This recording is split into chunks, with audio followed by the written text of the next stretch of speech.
Oh, sorry. I didn't see you there. I was reading George R.R. Martin's Watchmaking, the famous book. Today, I was reading about beads of rice and fire-blued hands. But that's neither here nor there. Welcome to Watch Out, presented by C Quartz Watch Company. First things first, we have to follow tradition and do our wrist check. Today, I'm wearing the ever-trusty Speedmaster Professional with the 3861 movement inside. I love this thing. I bought it about a year ago.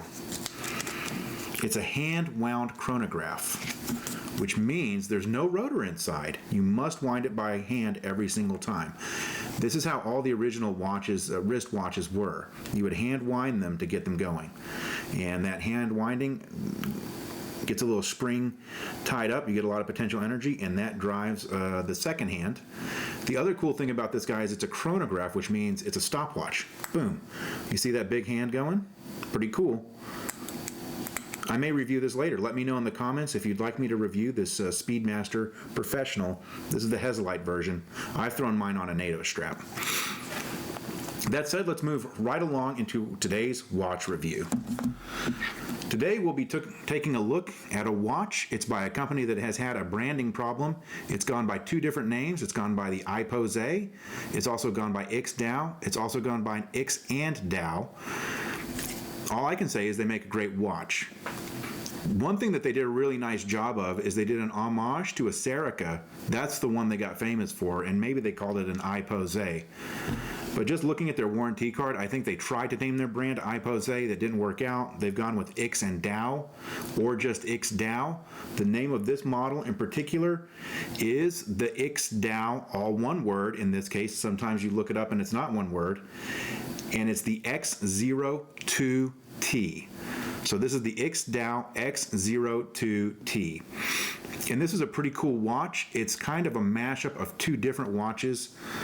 It's a combination of two different watches that Tudor has put out recently. One of those watches is the FXD, which was in combination with the Marine Nationale of France. Pretty cool. It's actually an issued watch for them now, I think for their demolition divers. And the other one is the new Pelagos 39 Titanium, which is a smaller watch. This one has the looks of the much larger FXD, but it has the size of a much smaller watch, the 39. This is all titanium. It's grade 2, so it's not great titanium. I got mine. It came with the bracelet. As you know, I always take the bracelets off. And I bought these extra NATO straps. It's nice. It's milled titanium. So it's great milled titanium. The material is great. I'm going to put it right on, and I'll let you know some of these specs. First off with this watch, the version I got is the right-hand drive.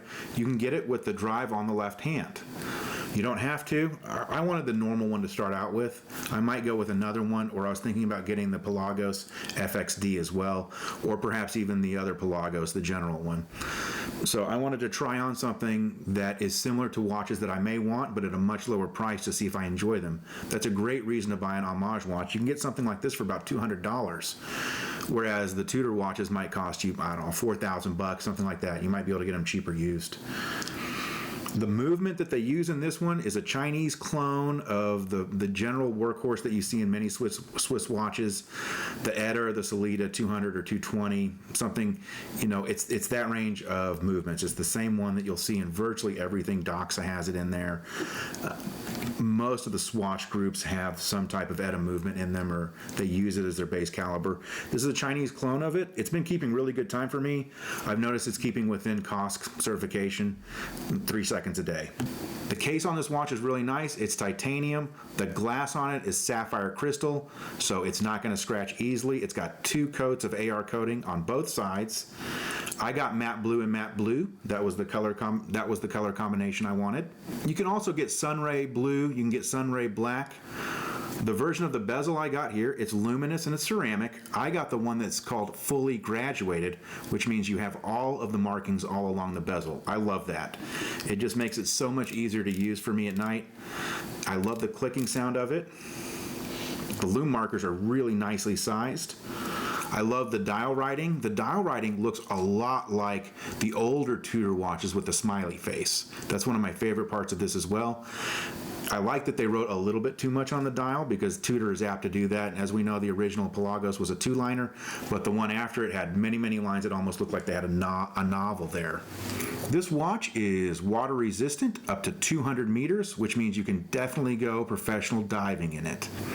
In terms of the case size, it's 39 millimeters, which is wearable by just about everybody. The lug-to-lug height, which is the tip to tip, is 47 millimeters, and there's a nice downturn to it.